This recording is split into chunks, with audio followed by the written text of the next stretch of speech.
Hello, everyone, and welcome to Calls. This is the 2021 Rocket Mortgage Initial Research Show. As you can probably see, I got a lot of sun this weekend. Had a father-son scramble on Saturday morning, baseball game Sunday afternoon. So it was a pretty busy weekend, good weekend, but one that covered up my atrocious betting card. And we'll get into that. Rather not, but just transparent. It was bad. How was your all's weekend? Hope you all had a good one. Successful playing the DFS, your outright betting. But overall, I hope you just had a good weekend. Beautiful weather here, hot, but overall good weekend. Did well in DFS, but the outright betting. Like I said, this is your 2021 Rocket Mortgage Initial Research Show. All stats are provided by FantasyNational.com. I say it every episode. I'll continue to say it. Amazing resource. Go check it out. Well worth the investment. For another note that I want to try to make this initial research show a bit shorter. I'm not sure how much the hole by hole is helping, or if you all are interested in that. But please join the live chat. I have it up. Let me know what you all think, or in the comments section. Do you enjoy it? Is it a part of the episode that you don't need? I'm going to try it without the hole by hole pro visualizer and see how it goes. Mainly looking at the field for this week, the course breakdown, and a lot more past tournament history. Really focusing on that as opposed to the hole by hole thing. So let me know what you think of it in the live chat. Have it open. Please interact. Love live chat. Love taking questions or comments. Tell me how you did. Make fun of my betting card. Good natured ribbing. Always fun time. Comment below. As always, remember to smash that like button. Subscribe to the channel. But let's get to why you're here. Let's start looking at the Rocket Mortgage Classic of 2021. And as we transition over here, this is the homepage for FantasyNational.com. Again, amazing resource. Any statistic that you want to have, you have at your fingertips with FantasyNational.com. Great tool. I'm always going to advocate you check it out. Well worth the investment. Then you don't have to listen to an idiot like me and actually win some betting cards. A quick overview. We are at the Detroit Golf Club, the North Course, the exception of one hole. This has been an event on the PGA Tour since 2019. It took over for the Quicken Loans Classic. The Quicken Loans is what I can tell you. It is a Don Ross design, a par 72, roughly around 7,300 yards. A little bit more than that, but nice round numbers are easy. A little over 7,300 yards. You'll see some key metrics and statistics that really overlap with this previous tournament, the Travelers, which, by the way, what a crazy tournament, crazy final day.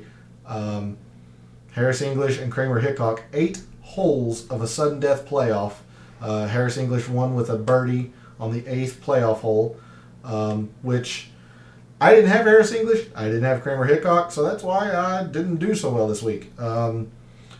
Just a quick recap, just to be brutally honest and give you all some joke fodder. I had 4 win bets. Abraham Answer, which made a big charge on Sunday afternoon. I was getting just a bit excited. Ended up coming a bit short, tied for 4th. Great tournament, so I felt pretty good about the analysis there.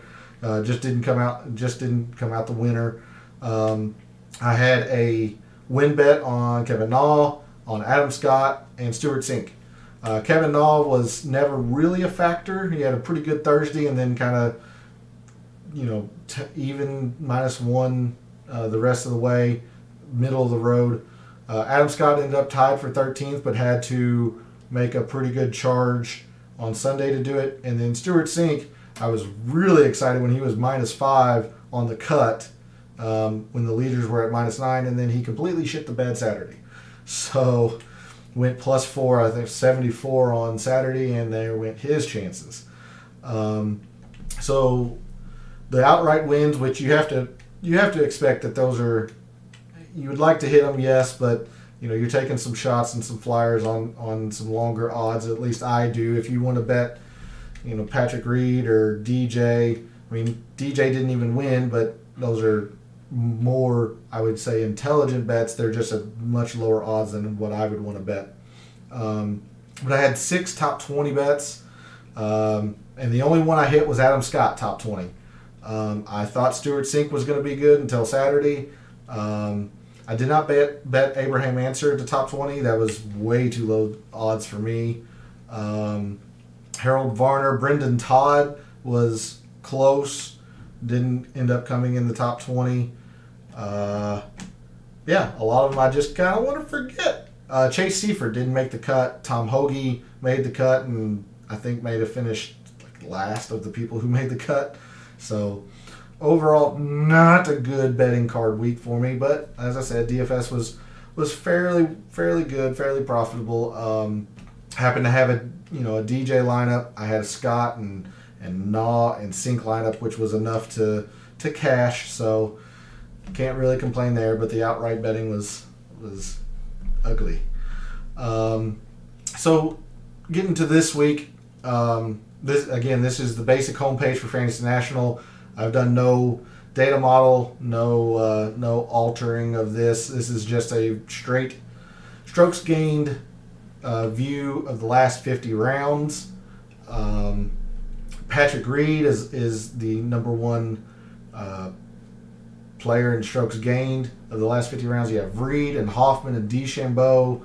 Webb Simpson, Max Homer are your top 5. Tringali, Neiman, Willie Z, Grillo, and Chris Kirk round out the top 10. Siwoo up there, Matsuyama and M. Jones, Kokrak, Wolf, Griffins, who's been playing some pretty good golf. So a pretty good field.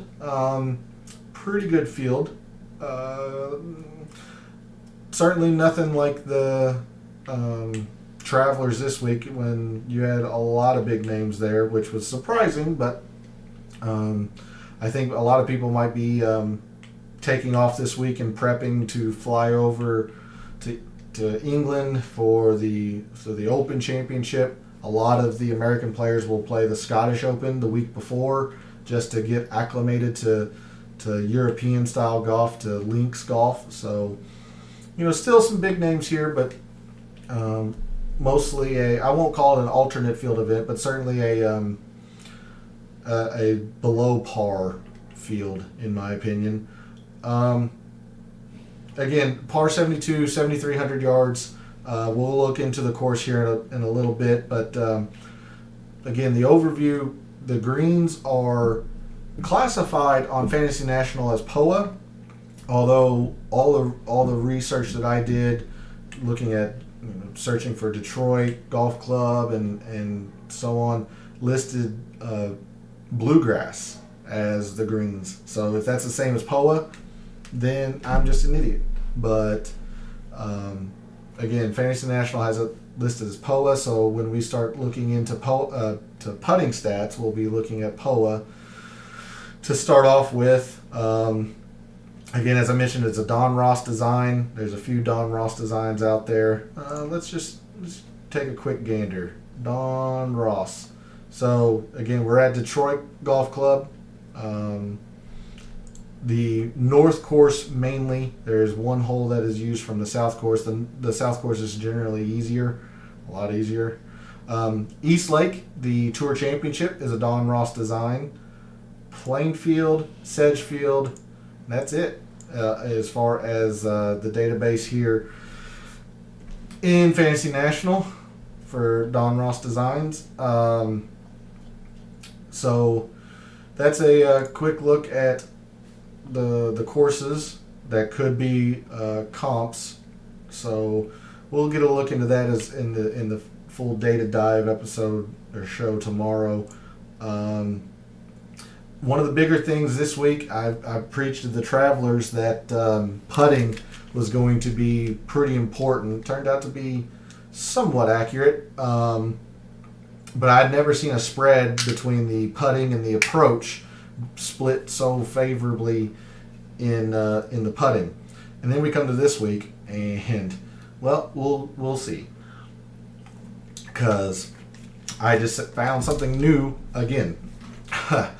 But overall, the standard top of the board here. I was surprised to see Will Z be so kind of shorter down on the list. I mean, 8th is certainly nothing to sneeze at, but he's not been good around the green or in putting, so that he's kind of taken some penalty or some hits there. Max Homa has just been atrocious around the green. I mean, even Charlie Hoffman's been atrocious around the green, but his approach, his tee to green and off the tee, he's just playing some stellar golf.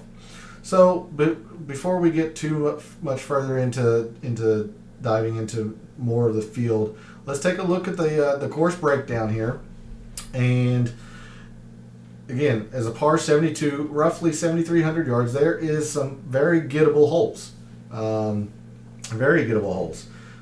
Namely the par 5s. The par 5s are the easiest holes on the course.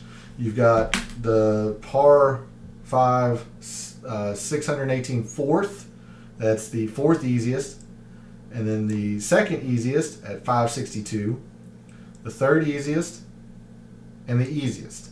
So the 4 easiest holes on the golf course are par 5s. So similar to the Travelers, you have to take advantage of the par 5s if you're going to score well here at Detroit Golf Club.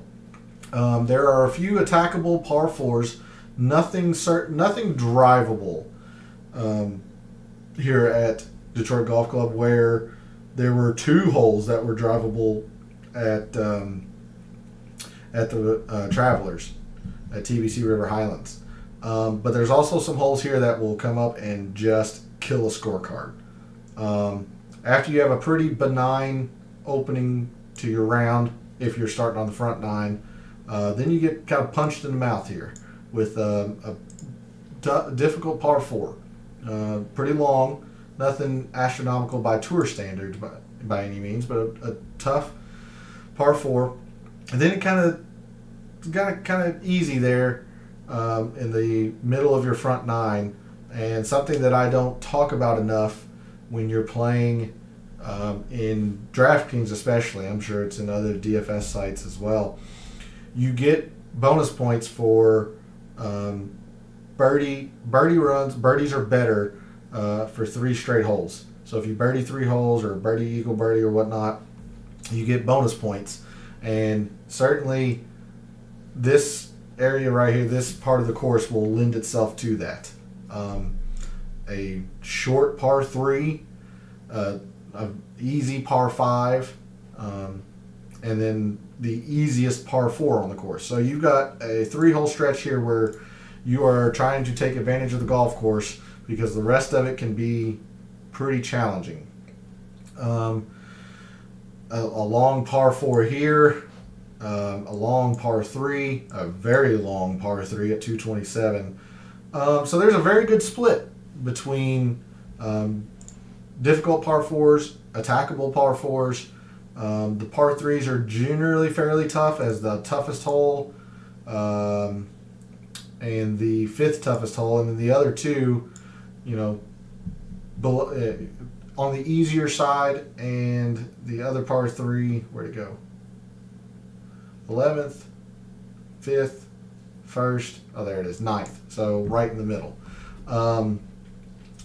So a good balance between par 3s and par 4s. The par 5s are the easiest holes on the course. I won't say they're easy, but they're the easiest on the course. And so when we dig in a little further, I mentioned how a spread last week, the putting outweighed the approach by a decent little margin.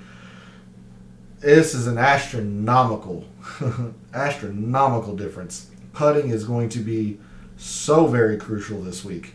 The average top 10 finishers gained 1.15 strokes per round on the greens here. That is, you have to be able to putt to win here. Approach is still second, but a distant second, and then off the tee and around the green. Short game is going to be, which, by the way, a refresher, short game is around the green and putting. Ball striking is off the tee and approach. The short game is going to be very, very important here. And you got to play the par 4s well, too. Last week, the par 5s, the strokes gained par 5s at TPC River Highlands were way outweighing the par 3s and par 4s. Here, you still have to play the par 4s pretty well, especially saving your pars on those tough holes. And you still got to take advantage of the par 5s, although they're not as eagleable, I don't think, if that's a word. So the par 5 7th is a decent eagle rate. The par 5 14th and the par 5 17th. Well, yeah, those generally pretty eagleable. Decent fair share of eagles. The par 4 fifth, or I'm sorry, the par 5 4th is certainly not as open to handing out eagles at almost 620 yards. So bigger hitters will definitely be able to attack the 7th, the 14th, and the 17th. And even some of the average distance hitters will be able to as well. Only the longest of long hitters make the 4th and 2. So, taking a look through here, greens in regulation. This is nothing out of the ordinary for your normal tour event. Fairways is kind of interesting. So, a lot of times you think you have to be hitting fairways to win golf tournaments, and most of the time you do. But this is one of the rare instances where I see the winners are actually below the top 5s and the top 10s and so on about hitting fairways. So immediately that tells me fairways are not necessarily as important, although you should be hitting fairways. But you better have some distance. You have to have some distance if you're going to win this tournament. So that'll be key moving forward through the week in the data dive and the DFS tactics to make sure that you are honing in on guys who can put it out there and not leave themselves with longer irons in. Another thing I like to look at when you're looking at a golf course hole composition. So the par 3s, you have one of each. One below 150, one shorter, one decent length, and one very long. So that doesn't tell you a whole lot. If the plurality or the majority were in one category, maybe you could hone in and see what guys play those holes very well. But when you get to the par 4s, it's a fairly even split. You've got 350 to 400, so shorter par 4s, which are generally attackable, and then you hold on for dear life on the other par 4s. You got a couple of mid-length par 4s squeezed in there. So again, nothing to really kind of hone in on and gauge from a specific distance standpoint there.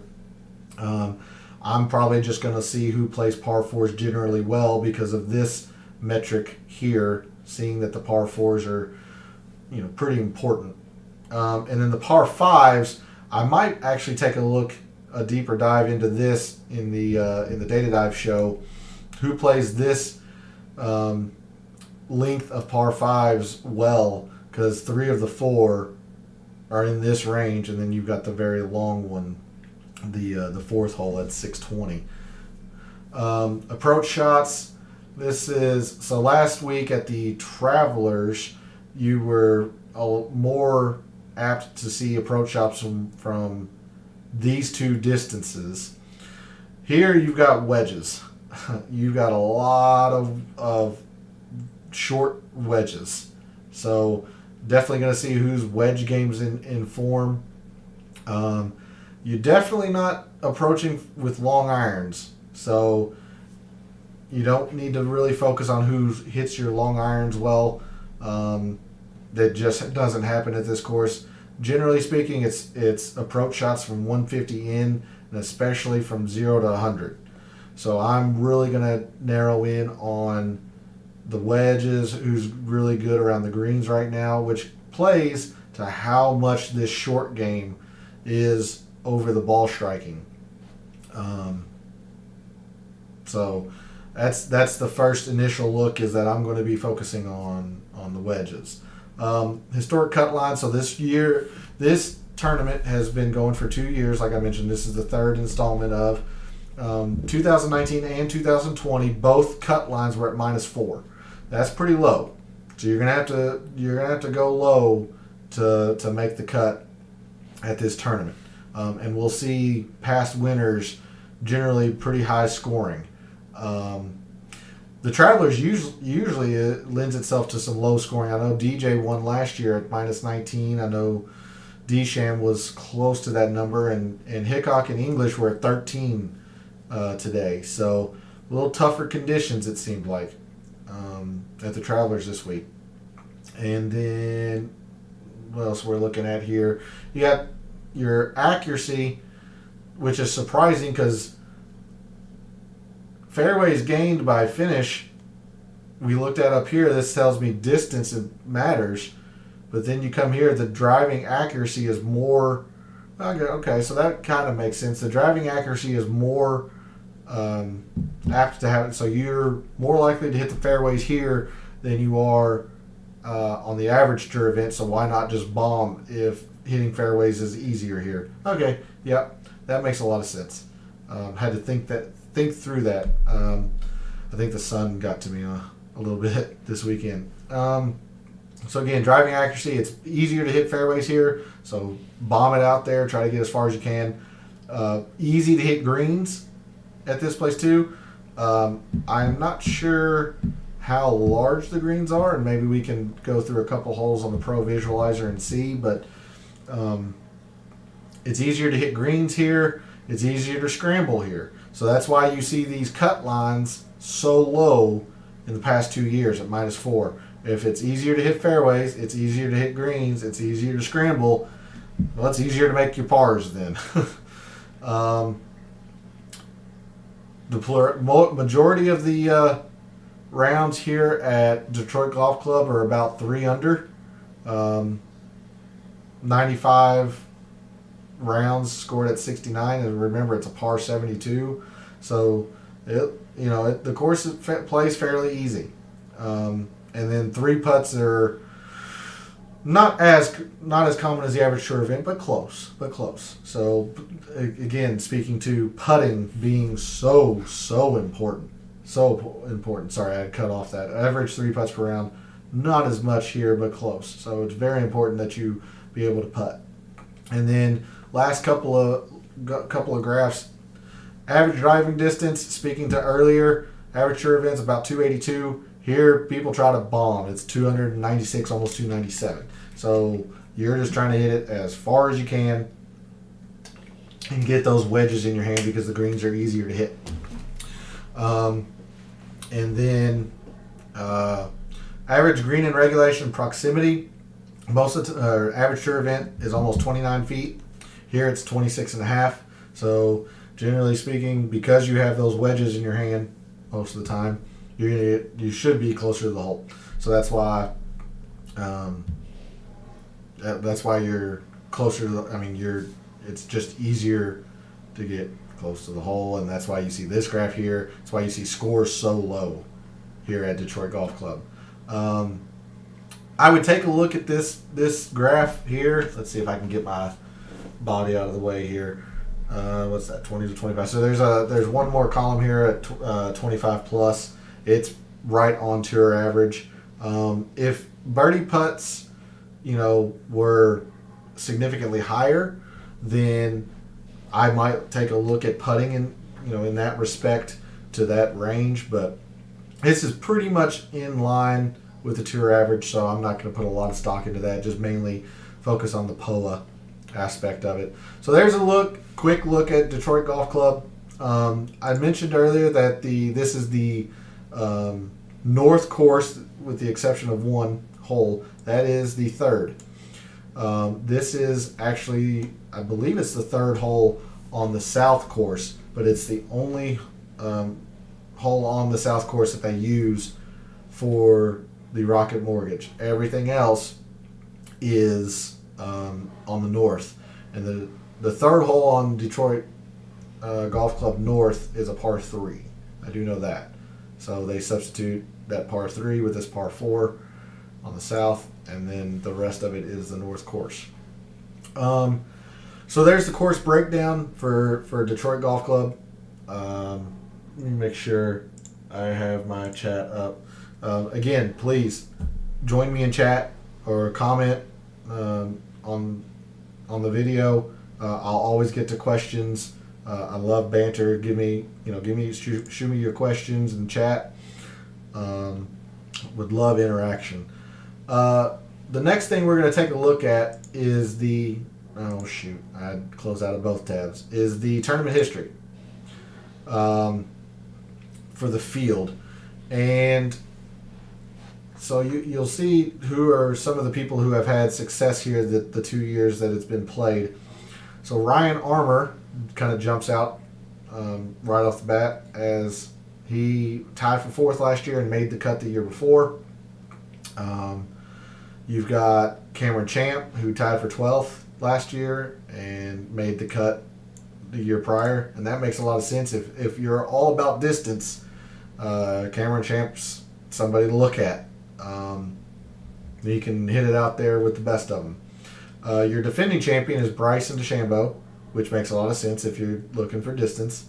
Did not play the prior year, so when we look at his stats in the Data Dive show, I don't want to say they're skewed, because there's going to be very little data for this tournament anyway, but him especially, with him only having one tournament and winning, his numbers are going to be so astronomically high compared to the rest of the field.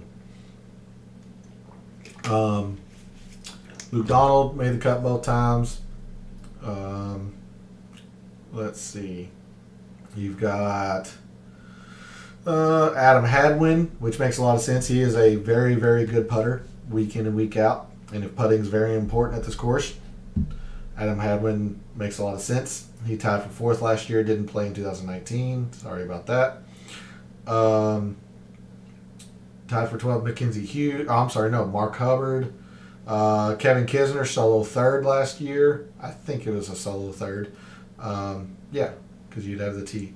So solo third for Kevin Kisner last year, coming off a pretty good week at the Travelers. So maybe Kevin Kisner is rounding into form a little bit. Your 2019 winner was Nate Lashley, and then missed the cut. So we'll take a look and see what happened there. With him, Tom Lewis tied for 12th, didn't play the year prior. You had McNeely and Troy Merritt tied for 8th last year, which makes a lot of sense. Maverick McNeely, pretty good putter, I think. Let's take a look. Look at that. POA putter for sure. And he's been kind of hot and cold lately, but over those last 56 rounds he gains a stroke, and the past 5 tournaments he's gained a half. So yeah, decent player, decent putter, I should say. Let's get back to the tournament history. So McNeely and Merritt each tied for 8th last year. Tied for 12th. Norlander. You're just trying to get a gauge of what kind of players generally rise to the top at this event. Ted Potter is somebody that kind of makes a lot of sense. Tied for 5th in 2019, made the cut last year, but looks like he didn't play all that well. Ted Potter is known as a short game player, hits a lot of fairways. He's not the longest on tour by any means, so it makes a lot of sense that he would have success at Detroit Golf Club. Doc Redman, 2 very good showings. Solo 2nd in 2019, and then tied for 21st last year. Who else kind of stands out? J.J. Spawn has two good appearances here. Sepp Straka has 2 very good appearances here, tied for 8th and a tied for 11th. Cameron Tringali, 30th and the 5th. Matthew Wolf, Danny Willett, his only appearance here, tied for 4th last year. Matthew Wolf, 2nd last year. So a pretty good mix of players. You certainly have DeChambeau and Cameron Champ who just launch the ball as far as they can. You got Adam Hadwin and Maverick McNeely who are, and Ted Potter are short game and putters. So a good mix of players that contend here. Kind of want to see when we go into the data dive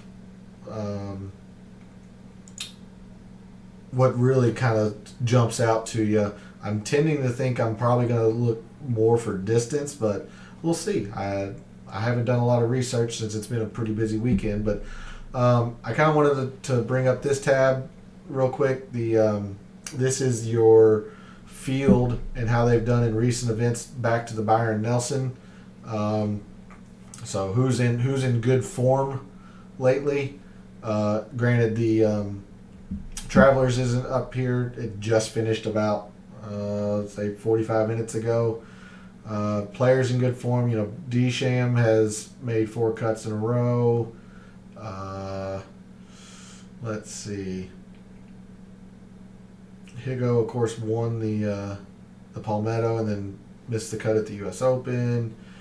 Charlie Hoffman, of course, he's had a fantastic year. He's got kind of cooled off here the past 2 tournaments he's played, but he was on heaters there for quite a while.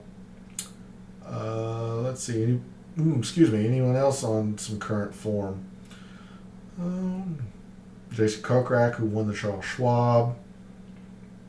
No, you got a lot of. There we go. Troy Merritt. Nothing exciting here, but then you had a 7th and a tied for 7th, so he's in pretty good form. And you saw him pop on the recent the tournament history. Scott Piercy. Oh, I'm sorry, Pat Perez. Excuse me, Pat Perez. Really good form here on Doc, and Doc's played this horse for course. Doc's played this course very, very well. So I imagine Doc Redman's going to be pretty chalky, but there's probably a reason he's going to be chalky or one of the betting favorites because he plays this course well and he's in good form. Patrick Reed in great form. Missed the cut of the Charles Schwab, but otherwise, top 20s. Except for the U.S. Open, Robbie Shelton was doing okay. Brant Snedeker, which I think he missed the cut this week, I believe. Nick Taylor. So yeah, there's some recent form for you. I am going to bring up. You see what I have as favorites there. Let's bring up DraftKings Sportsbook. See if the lines are up on. No, they are not up yet. So we'll take a look at that into the data dive. They should come up tomorrow, I think, and we'll take a look into the data dive there and the odds. A quick. This is almost. I won't say it's worthless, but so far out. We can take a look at the Wind Finder. Right now, it is projected to be really benign on Thursday. Wind kind of picking up Friday afternoon with a little bit of rain coming in, or at least a chance for rain. Then the wind certainly, it picks up to a small amount on Saturday, and a lot of rain in the forecast, it looks like, for Saturday. Again, this is, 6 days out, 4 days out from Thursday, so, this is liable to change the next hour. And then Sunday looks like a great day for a closing, for a championship day. Looks like it's going to be pretty pleasant up in Detroit, too. 77, 75s as highs, so looks like a good week. We'll see how things change over the week, but that Friday afternoon could get a little interesting if it stays like this, or even picks up a little bit. A Friday afternoon wave might be something you want to avoid or fade, especially in the DFS realm. But that's a quick look at the wind finder. This is Detroit City Airport, which is east of the course. It was the closest thing I could find. So with that's going to be the majority of the show. Take one quick look at the field overall. The rest of the field after the top 20 we highlighted. Brendan Todd, who had a good week this week. Charles Howell III, Garrick Higo, who won a couple weeks back. Gary Woodland. Leviota had a very good week at the Travelers. And Troy Merritt. Bubba, who kind of fell apart on the back nine of the Travelers. Armour popped a little bit. McNeely. Varner, Long. Ricky's coming back. He's been in good form. Let's see what's Ricky done lately. Yeah, Ricky's been in really good form recently. Back to his old self putting. 11th at the Memorial, 8th at the PGA. So, you Ricky truthers out there, you could be jumping back on the bandwagon or making sure you still have your front seat. He's been in good form. The approach not so much, but hey. And Neesmith, who's a world-class iron player. Rogers, Cagely. Trying to see if anybody kind of sticks out here at the bottom of the strokes gained chart. Doc Redman. Supposedly he hasn't been in good form, which is surprising because he's played this tournament well. In his previous tournaments, he had made the cut in most of them. So the Charles Schwab wasn't great. He finished losing strokes to the field, but made the cut. My guess is he had a very good Thursday and Friday, and then missed, or really had a bad weekend. Well, 68 on Friday or on Thursday was good, and a 68 on Saturday, but then 72, 74. So I don't see anything there that would cause me to shy away from Redmond. We've mentioned Snedeker, Duffner. Yeah, so I don't see a lot here at the bottom of the board. Just taking a quick look, but there's your quick overview of the field. Your quick look at the weather, for whatever it's worth, 4 to 5 days out. And then a look at the course breakdown and such. So a little bit shorter episode. Let me know how you liked it, or if you didn't, if you want me to go back to the hole by hole overview.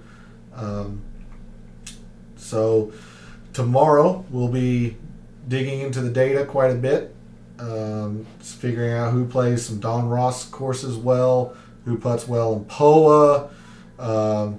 That's one thing I could look at. Past course conditions here really quick. So the scoring relative par, like I mentioned, it's an easy course, so you better shoot low. Again, Fantasy National classifies these greens as POA. Everything I found said bluegrass. So if they're the same, so be it. Again, hitting fairways easy. I don't take a lot of things into the firmness. Green speed's generally fast, like you saw at the Travelers. That's one of the only defense mechanisms that the Travelers had. It had water on a couple holes, but if you're going to have some drivable par 4s and the par 5s are gettable, you better have some fast greens or guys are going to light it up, especially professionals. Winds are generally calm, like we saw on the wind finder, 4 days out or whatever. Course length and so on. So there's the past tournament conditions. I don't want to spend too much time. I don't know how much water is on this course. It looks like there could be a little bit here on the front nine. Back nine doesn't look like it, but the front nine could have a few. A little bit of water on it. So, again, I don't want to go too far into it. So, I might take a look at it tomorrow off camera and let you all know if that's something you all are interested in. Again, please comment. Comment. Let me know what you all want to see, what you think. What's your early lean this week? Who you like? Who's maybe somebody you don't like? You're thinking about fading. So remember to smash that like button, subscribe to the channel, and until I see you tomorrow for the data dive, may all your bets be profitable.